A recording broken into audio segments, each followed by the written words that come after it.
Do you have a lot of vibration in your cabin? When you start your car, does it make a lot of buzzy noises?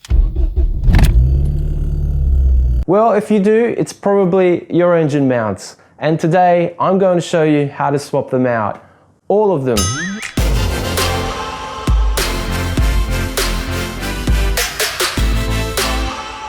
So welcome back to the channel, guys, and thanks for being here. Hope you're enjoying the content. Now, if you have vibrations in your cabin, it's most likely going to be an old engine mount that's let go. That's definitely the case in my car. So today I'm going to swap them all out and I'll show you every step required to get this job done. Now, you may not need to swap out every engine mount, but just in case you do, I'm going to do all of them today so you can follow this video along anytime you need to. This is a really simple process. All you need is a few basic tools to get this done at home.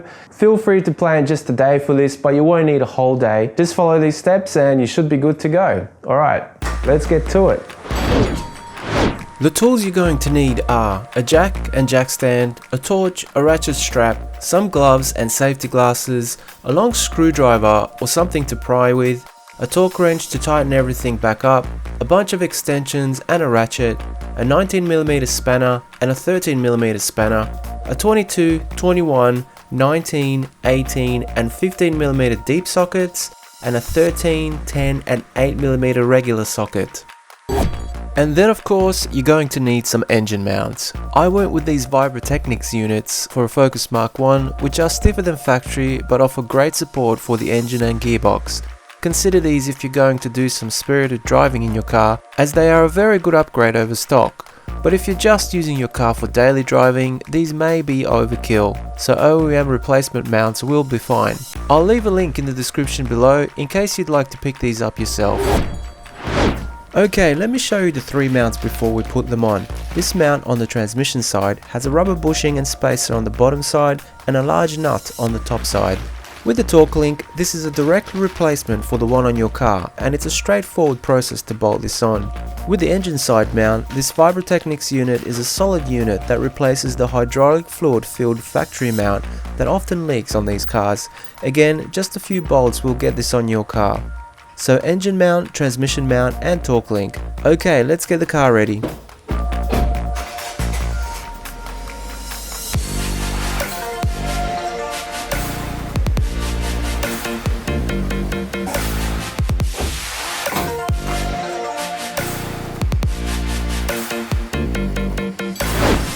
Okay, so with these engine mounts, the first one you want to tackle is probably the one on the engine side. It's the one that takes the most load, and in my case, it's the one that's failed. It's probably going to be the one that goes in your car first.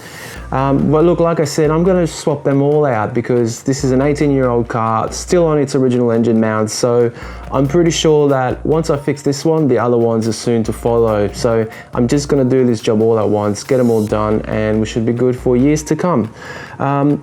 So this one has the easiest access. All you need to do is remove the coolant bottle, maybe move the power steering hose line out of the way, and then you've got full access to the engine mounts. You'll see that I've actually got mine already covered up in a piece of plastic, and the reason I did that is because it has been leaking. So I've gone to the effort of taking the mount off, wrapping it in plastic so it doesn't make a complete mess of my engine bay while the new mounts were on order and arriving to my house. So let's go ahead and start with this one, and believe it or not, you won't even need to jack up your car to change this mount. You will need a jack though. So the reason you need a jack is because you're going to use one to support the engine while you swap this mount out. Place a plank of wood on your jack and then position it under the oil pan, just like so.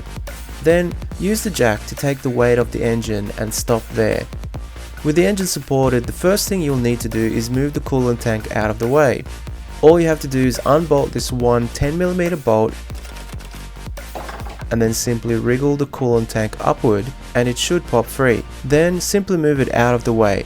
Next, you'll need to be able to move the power steering hose slightly when removing the mount. So just loosen up your power steering reservoir tank. You can leave it in place for now, just get it ready. Let's start with the two bolts holding the mount to the engine. Using an 18mm deep socket, go ahead and remove these two bolts.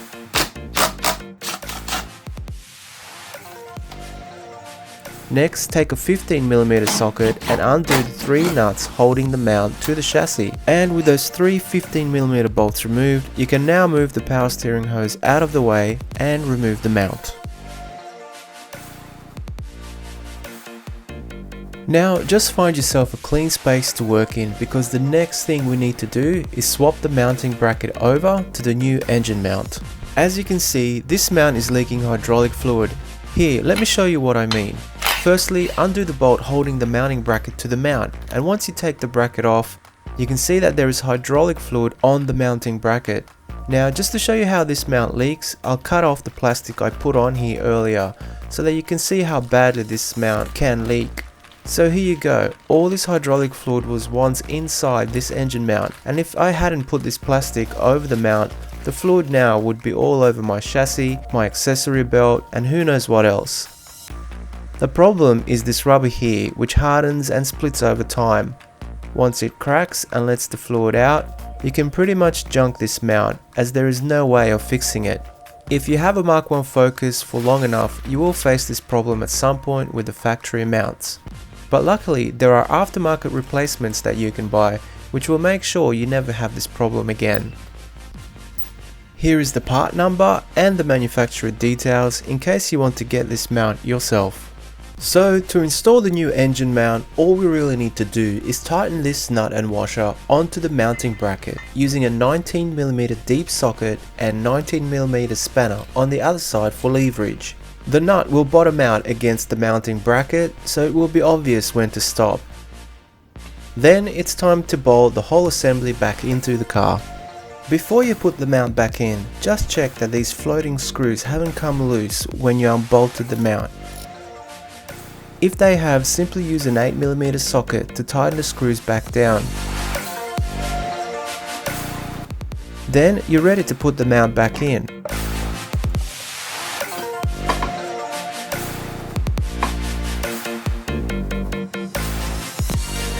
Raise the engine with your jack slightly so that the mount bottoms out on the engine.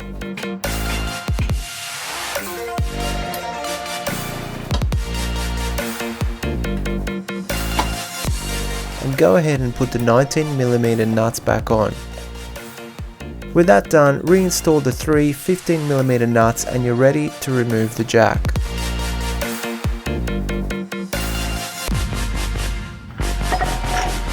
So the mount is now in and the engine supported by it, so go ahead and torque down the mounting bolts to the factory specs. The 3 chassis side nuts are set to 50 Nm.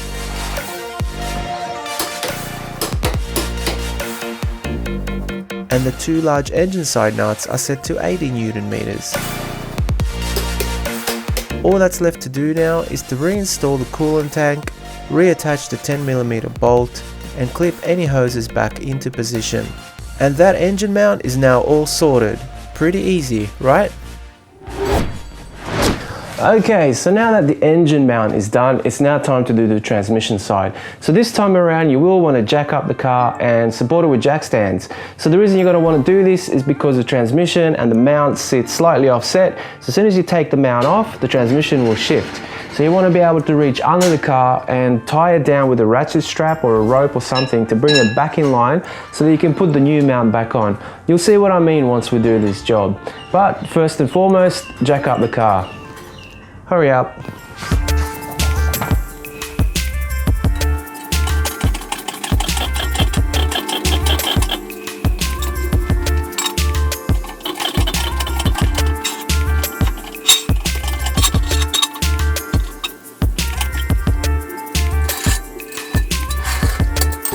Okay, with the transmission side of the car jacked up and on jack stands, let's go ahead and support the transmission. So again, just take a block of wood and raise the jack so that it supports the transmission. Right about here is a good place to put the jack for this task. So the next thing to do will be to remove the airbox from the engine bay. Now, I've shown how to do this a number of times already in other videos, so for the sake of not boring you by repeating myself, I'll just leave a link here if you need to see how to do that part. It's pretty easy. With the airbox removed, you can now see the transmission mount. It's held in place by a large central nut attached to the transmission and 4 smaller nuts that hold the mount to the chassis. Let's start by removing the central nut with a 21mm deep socket.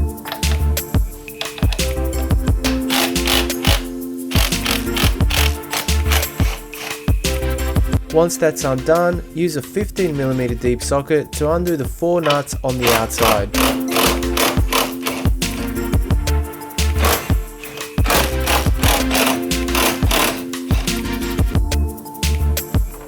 So with that, your mount should be free, but you're going to find that it's actually not. You see, the weight of the transmission is towards the front of the car, which is pushing on the mount and holding it in tight. This is where you're going to take a rope or a ratchet strap and pull the transmission back slightly towards the rear of the car to remove the tension from the transmission mount. Be careful when you're tightening your strap so that you're not catching on any lines or parts of your suspension that could cause you problems. I also found a couple of holes in the chassis that work great as mounting holes for the hooks on the ratchet strap. Make sure you tie the strap to the chassis or any part of the car that can take a load and not to any part of your suspension. As you pull the transmission backwards, you will find that the mount loosens up. And you should now be able to remove the mount freely without damaging any of the threads on the mounting screws. So with this Vibra Technics mount, what you have is a washer that sits on the transmission mounting point, followed by this rubber bushing. Then the mount itself, and then the top spacer and the nut goes on the very top. Using a 22mm socket, go ahead and put the nut on, and then put the outside nuts back on, and using a 15mm socket, tighten them down to 50 Nm.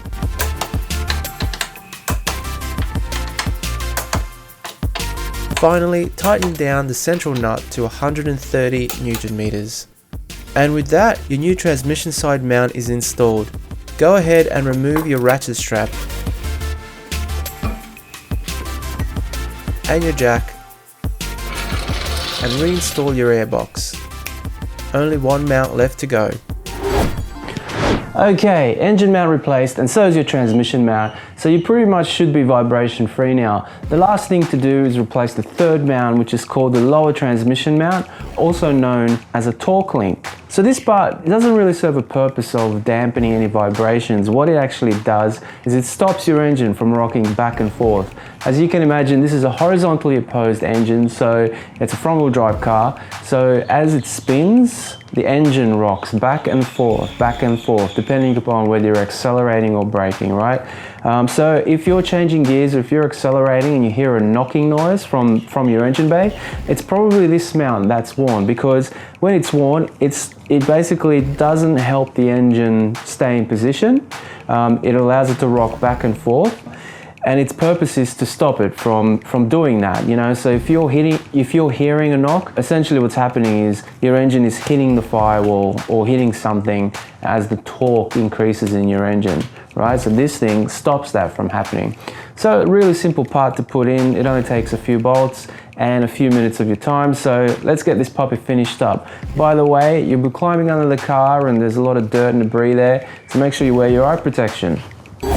For reference, this is where the torque link is located. You can find it just behind the transmission.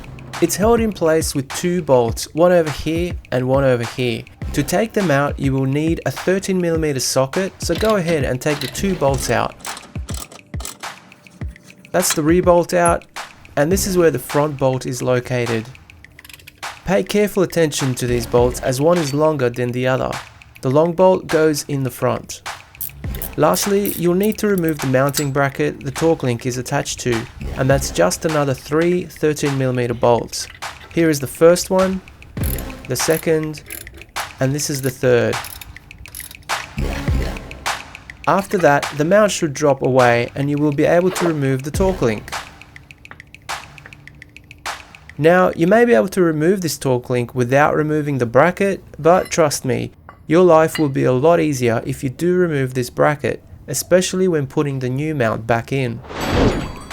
If we look at the old torque link, you can see how this was pretty much ready to fail, and the same goes for the transmission side mount. This is why you will probably want to replace all your mounts at once. one may have failed, but the other are probably not far behind. So I went ahead and cleaned the mounting bracket, and here is the new torque link. Now I found that I had to grind down a very small portion of the link just here and here, just so that it slides in nicely. And this is what I meant by making your life easier by having this mount off the car. If I had to fight getting this mount back in under the car with the bracket on the car, my life would have been a lot more difficult. But because I had the bracket off, I could measure, then grind and remeasure until the fit was just right. Okay, now we can go ahead and reinstall this as one combined assembly. So all you have to do now is slide the torque link back into position and install the remaining bolts. I'm putting the 3 bolts holding the mounting bracket to the transmission on first, and then just pulling the trans forward slightly, the last bolt goes straight in.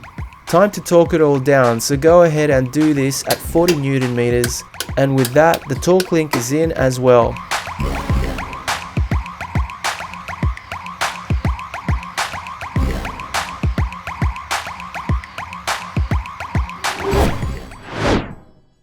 So that's it, all done. Not a hard job at all, and you should be good to go for years to come. I can definitely say that these were a great improvement over my broken mounts. Here is a glass of water on my dash before the new mounts, and here is the same glass of water after the new mounts were installed. You can clearly see that the vibrations are way less in the cabin. The added benefit to these mounts is that they are stiffer than factory, so the feedback while driving is way improved. Great for spirited driving. I hope you like what you saw, and more importantly, like me, I hope you've learned something new today. If you agree, please let me know by giving this video a like.